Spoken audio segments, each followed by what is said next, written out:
সরকারি কর্মকর্তা কর্মচারীর সম্পদের হিসাব চেয়ে একটি প্রজ্ঞাপন জারি করেছে জনপ্রশাসন মন্ত্রণালয়, যাতে বলা হয়েছে সরকারি কর্মকর্তা কর্মচারী যারা আছেন তাদের সম্পদের হিসাব সরকারের কাছে দিতে হবে। দর্শক, এই নিয়ম আগেও ছিল, কিন্তু যতটুকু আমরা দেখতে পেরেছি এটি খাতা কলমেই সীমাবদ্ধ ছিল। এবারে নতুন করে যে উদ্যোগটি নেওয়া হয়েছে তা কতটুকু কার্যকর হবে, বা কার্যকর হলেই সরকারি কর্মকর্তা কর্মচারীদের মধ্যে দুর্নীতি করার যে সক্ষমতা সেটি কতটা কমে আসবে। দর্শক, আমন্ত্রণ জানাচ্ছি এটিএন নিউজের নিয়মিত আয়োজন আমাদের কথা অনুষ্ঠানে। আপনাদের সঙ্গে আছি আমি স্বপন আহমেদ। এ বিষয়ে সাধারণ মানুষের মতামত জানব। এটা একদিক দিয়ে ভালো যে যারা ইলিগ্যালভাবে ঘুষ নিয়ে বা অনিয়ম করে যারা টাকা পয়সা নিয়েছে, যারা মানুষকে জনগণকে হয়রানি করেছে, তাদের একটা হিসাব তো দরকার অবশ্যই। এই বৈষম্য বিরোধী আন্দোলনের যে মূল মোটো এটা হচ্ছে যে যারা অন্যায় অত্যাচার করে মানুষকে নিপীড়ন করে তাদের বিরুদ্ধে রুখে দাঁড়ানো। তো আমরা ছাত্র সমাজ এটাকে ভালোভাবেই দেখছি। জনপ্রশাসন মন্ত্রণালয়ের এই প্রজ্ঞাপনকে আমরা সাধুবাদ জানাই। এই বিষয়টা অবশ্যই পজিটিভ বলে আমি মনে করি, কারণ হচ্ছে আমরা প্রায় সংবাদপত্র বা বিভিন্ন মিডিয়ার মাধ্যমে জানতে পারি যে হচ্ছে চাকরিজীবী, বিশেষ করে সরকারি চাকরিজীবীরা হচ্ছে সম্পদের পাহাড় গড়ে তোলে। এখন হচ্ছে সরকারি যে আমরা যদি তাদের বেতনের দিকে তাকাই, তাদের কিন্তু বেতন কিন্তু খুব বেশি নয়। 2015 সালে লাস্ট স্কেল হয়েছে, কিন্তু এখন কিন্তু প্রায় 9 বছর কোনো স্কেল নেই। সেক্ষেত্রে আসলে যেভাবে মানে চলতে ফিরতে পারাই যেখানে আছে মুশকিল, সেখানে আছে তাদের যে সম্পদের পাহাড় বা আমরা দেখি বিভিন্ন দুর্নীতির বিষয়, এটা আসলে তাদের অসৎ উপায় ছাড়া আসলে সম্ভব না।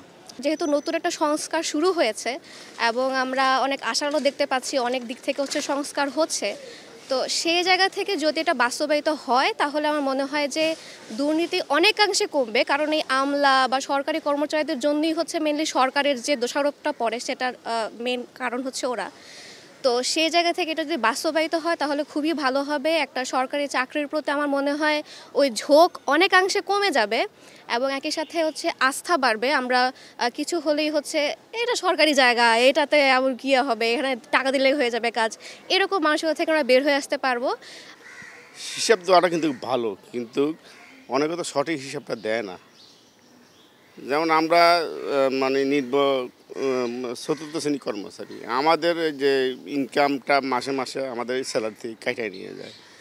যেমন ধরুন বড় বড় কর্মকর্তারা আছে, তাদের সম্পদ বিবরণী ঠিকই দেয়, কিন্তু তারা তো অনেক কিছু আরও ইনকাম আছে। যেমন ডাক্তার বলেন, ইঞ্জিনিয়ার বলেন, বিভিন্ন সেক্টরের লোকজন যারা আছে, তারা তো এগুলো আড়াল করে তাদের সীমিত সম্পদ তারা দেখায়।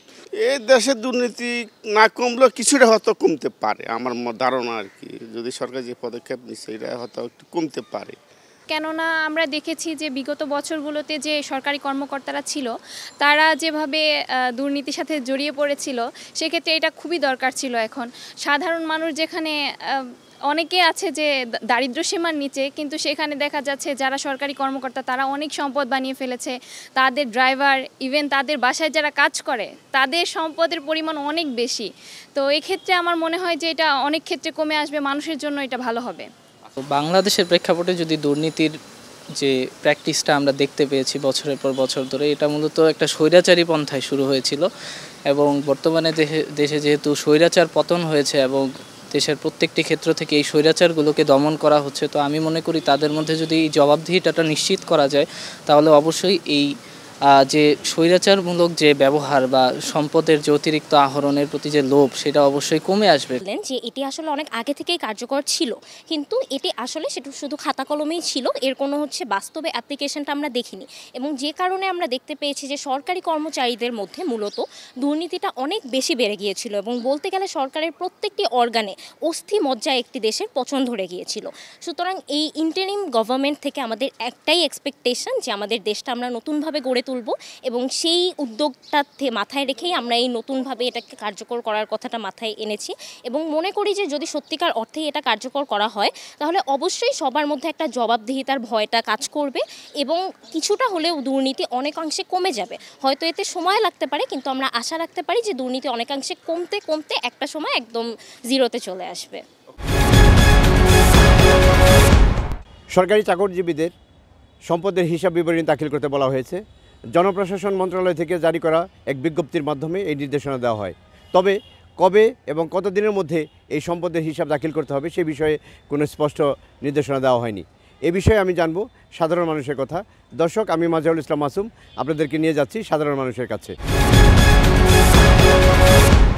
সারা বাংলাদেশে যে আপনার সরকারি কর্মচারী কর্মকর্তারা লুটপাট এবং স্বনামে বেনামে বিভিন্ন আত্মীয় স্বজনের নামে যে অবৈধ সম্পদ গড়ে তুলেছে, বাড়ি গাড়ি অর্থ পাচার সহ সমস্ত বাংলাদেশের এই টাকা লুটপাটের একটা দৃষ্টান্তমূলক শাস্তি এই সরকারের কাছে আমরা আশাবাদী করি। জনপ্রশাসন মন্ত্রণালয় যে আদেশ দিয়েছে প্রত্যেকটা এই মন্ত্রণালয়ের এবং প্রত্যেকটা সেক্টরের যারা সরকারি চাকরি নিয়োগ হয়েছে তাদের সম্পদের যথাযথ হিসাব নেওয়া প্রয়োজন, তাহলে আমাদের দেশ অর্থনৈতিকভাবে এগিয়ে যাবে।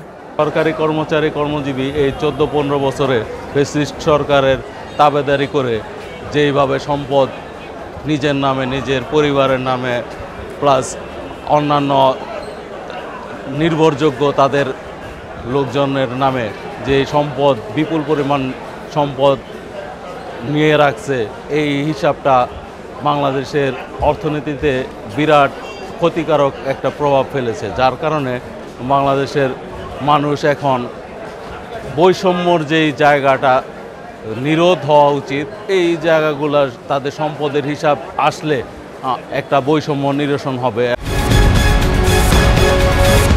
দেশের সকল সরকারি কর্মকর্তা এবং কর্মচারীদের সম্পদের হিসেব দেওয়ার নির্দেশ দিয়েছেন জনপ্রশাসন মন্ত্রণালয়। আমাদের কথায় আমি এম এস আহমদ। আজ শুনবো সরকারি কর্মকর্তা এবং কর্মচারীদের সম্পদের হিসাব দেওয়ার বিষয় নিয়ে কি বলছেন ঠাকুরগাঁয়ের সাধারণ মানুষ। ধন্যবাদ জানাই অন্তর্বর্তীকালীন যে সরকার রয়েছে ওনাকে। কারণ হচ্ছে যে এই সরকার যদি আসলে যারা সরকারি চাকরিজীবী রয়েছে তাদের যদি সম্পদের হিসাব নেওয়া হয় তাহলে মূলত যে থলের বিলার সেটি বেরিয়ে আসবে আমি মনে করি। এবং যারা দুর্নীতিবাজ তারা কিন্তু এখানে স্পষ্ট হয়ে যাবে যে তাদের যে বেতন এবং হিসাব যখন মিলাবে তখনই কিন্তু বোঝা যাবে যে আসলে কারা দুর্নীতিবাজ এখানে। আমি মনে করি এটা খুবই ভালো একটি উদ্যোগ।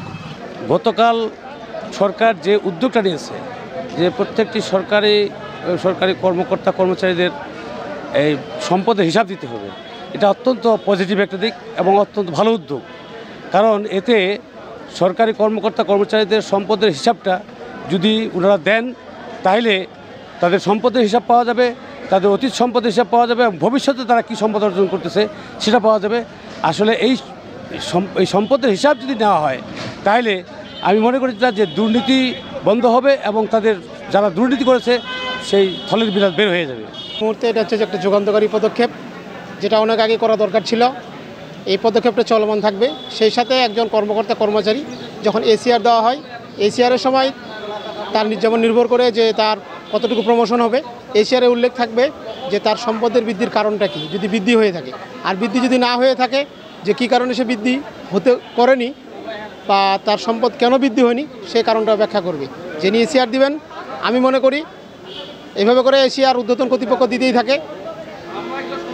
যারা এসিআর দেয় এসিআরে যেন এই বিষয়টা পরিষ্কৃত হয় এবং বাংলাদেশের সরকারি কর্মকর্তা কর্মচারী, স্বায়ত্তশাসিত প্রতিষ্ঠান, এমপিওভুক্ত প্রতিষ্ঠান সকলের এই আওতায় নিয়ে আসা দরকার। দর্শক, এই ছিল আমাদের কথার আজকের বিষয়ে। এতক্ষণ আপনাদের সঙ্গে ছিলাম আমি স্বপন আহমেদ। আবারও নতুন কোনো বিষয় নিয়ে নতুন কোনো জায়গা থেকে যুক্ত হব। ততক্ষণ পর্যন্ত ভালো থাকুন, সুস্থ থাকুন আর দেখতে থাকুন এটিএন নিউজ।